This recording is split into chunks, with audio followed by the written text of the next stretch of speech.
Supaya saat muncul ujian itu, kita merasakan kesadaran bahwa oh ini jalan sukses saya.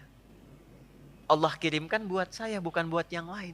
La yukallifullahu nafsan illa usaha. Kalau kita lihat-lihat, masalah tiap orang kan beda-beda ya. Tapi intinya sama kan masalah. Huh? Intinya kepikiran juga kan? Ya kan? Ya. Kalau masalah kan nomor 4 ya. Ya kan? Kan berpikir itu ada 4. Ada berpikir, sedikit berpikir, tidak berpikir, pikiranun. Gimana? Masalah itu kan pikiranun kan? Yang dipikirkan kan? Ya semuanya sama, intinya berpikir. Di perusahaan yang besar, yang kecil berpikir. Ya. Yang sedang ujian berpikir. Kadang-kadang sama-sama pusing, pusingnya sama, tapi bentuk ujiannya beda-beda. Yang paling menarik itu, ujiannya beda sesuai kadar kita. Gak mungkin level direktur diuji dengan level pegawai bawah misalnya, itu mustahil. Tapi sama-sama pusing juga. Ya, pegawai belum gajian pusing, direktur proyek belum lancar pusing. Pusingnya kan sama kan, tapi wujud ujiannya beda karena sesuai dengan maslahat kita. Itulah la yukallifullahu nafsan illa. Nah, cara mengatasinya bagaimana? Supaya saat diterima itu ada ketentraman dalam jiwa. Dan ketentraman itu melahirkan kesadaran. Oh, ini kan yang saya minta. Gak mungkin ujian ini tiba-tiba muncul di hadapan saya kalau saya gak pernah berdoa. Coba siapa yang pengen kaya pernah berdoa minta sukses? Terus Allah kasih jalannya. Nih lewatin dulu ini. Yang paling aneh kan begini, minta begitu dikabul marah. Kenapa harus saya ya Allah? Kan maneh tadi ngadoa gitu. Kan kamu yang minta tadi, kenapa ketika dikasih bilang kenapa harus saya ya Allah? Ini kan aneh sebetulnya. Ya? Jelas ya? Nah, supaya menghadirkan suasana itu, solusinya apa? Itulah hadiah Isra Mi'raj. Makanya perjalanan Nabi sebelum Isra Mi'raj itu melalui persoalan-persoalan supaya sadar hidup itu nggak ada yang lurus terus, tidak ada yang nyaman terus. Ya, Nabi itu sebelum Isra Mi'raj itu apa peristiwanya? Diganggu di Mekah, lalu berharap di Taif itu ada pelindung, karena Taif itu, maaf, secara landscape itu apa ya? Gambaran kotanya itu lebih maju, ekonominya lebih maju, supaya diharapkan orangnya lebih berpendidikan. Jadi begitu datang ke situ disambutnya baik. Ternyata alih-alih baik, nyampe ke Taif, kalau di Mekah dilempar dengan kata-kata, dituduh, dicaci, dimaki. Ke Taif dilempar dengan batu. Nabi terluka. Anak angkat beliau terluka juga Zaid. Istirahat, datang malaikat 2 turun. Ya Muhammad ya Rasulullah, kama qala, ya Rasulullah, mud yadaika ilas sama, angkat tanganmu minta kepada Allah supaya kami ini diperkenankan mengangkat 2 bukit untuk menghimpit orang-orang yang telah melukaimu ini. Apa jawab Nabi? Perhatikan kalimatnya. La fa innahum qaumun la ya'lamun. Mohon jangan lakukan, karena mereka melakukan itu kepadaku karena belum tahu saja tentang aku. Bukan karena benci. Karena belum tahu. Kalau orang belum tahu dia apakan? Diberitahu, bukan dimarahin. Bukan dicaci. Jadi boleh jadi ada yang mencela itu karena belum tahu. Nah, kalau kita tidak merasa harus dicela, ya, dan tidak merasa celaan itu ada pada diri kita, kenapa mesti marah? Jelas ya? Maka apa yang terjadi? Perhatikan doanya. Au kama qala ilahi ila man taqiluni a ila qaribin yu'dhini am ila ba'idin yu'limuni fa ana radin ma lam taghdab alayya wala haula wala quwwata illa billah. Ya Allah, setelah aku bertugas di sini dan dilempari oleh orang-orang di sini, kemana lagi Engkau akan perjalankan aku setelah ini? Apakah tempatnya masih dekat dan aku akan dilempari lagi? Ataukah tempatnya jauh dari sini dan aku akan disakiti lagi? Aku ridha dengan itu ya Allah, selama itu perintahmu sepanjang Engkau tidak marah kepadaku. Itu poinnya, tolong garis bawah ini. Sepanjang Engkau tidak marah kepadaku, apapun yang Kau perintahkan aku kerjakan. Apakah tempatnya masih dekat atau jauh dan aku akan disakiti lagi? Dari situlah turun undangan Isra dan Mi'raj. Ternyata bukan cuma di bumi, diperjalankan langsung sampai dengan ke langit. Subhanalladzi asra bi'abdihi lailam minal masjidil haram ilal masjidil aqsa alladzi barakna haulah linuriyahu min ayatina innahu huwas samiul basir. Turunlah peristiwa Isra Mi'raj. Undangan itu turun. Asalnya dari situ.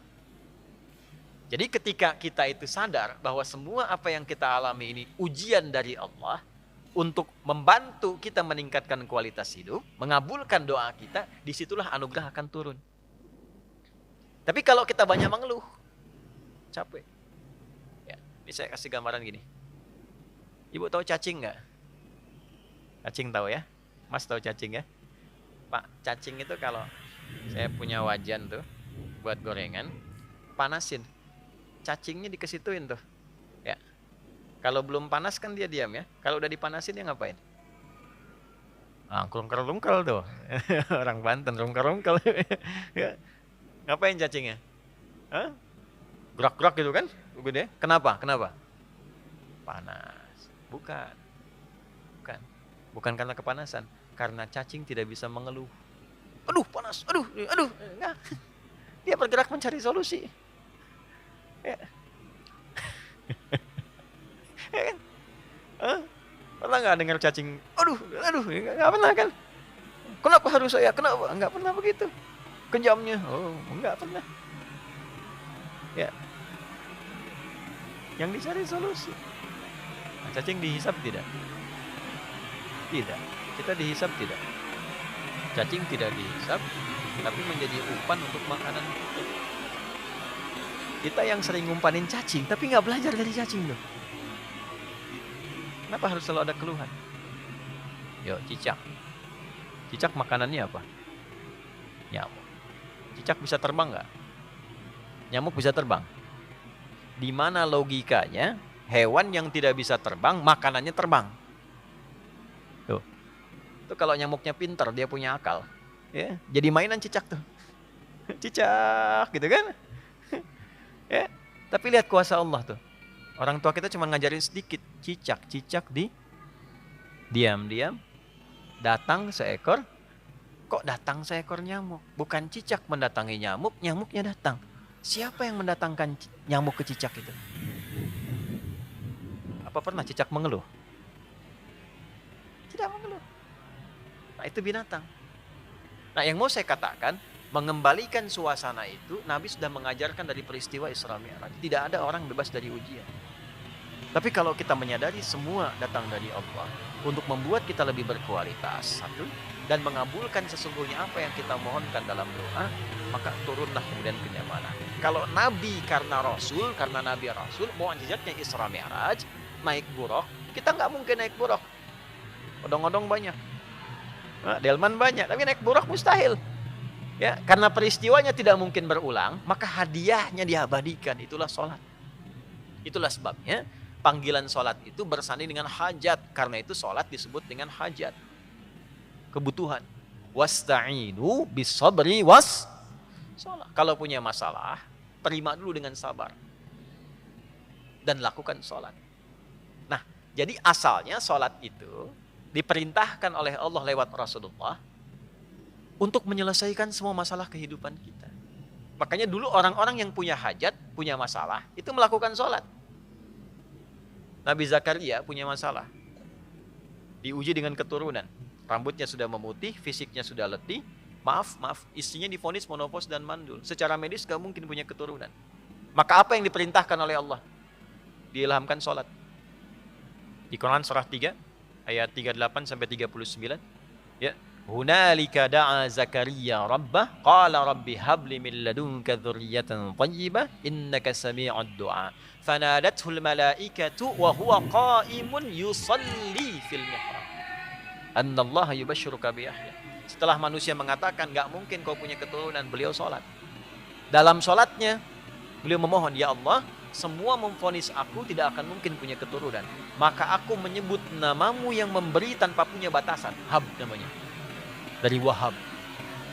Ya Allah, saya minta darimu saja, karena orang lain mengatakan gak mungkin. Saya minta darimu yang tidak punya batasan.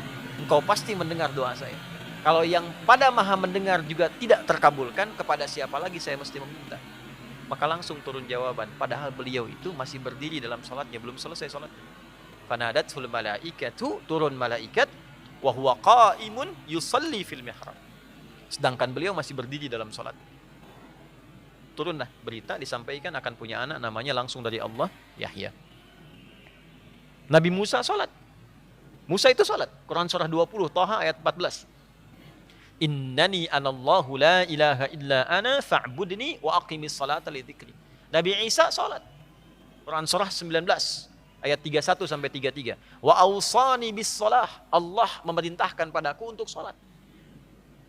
Nabi Ismail sholat.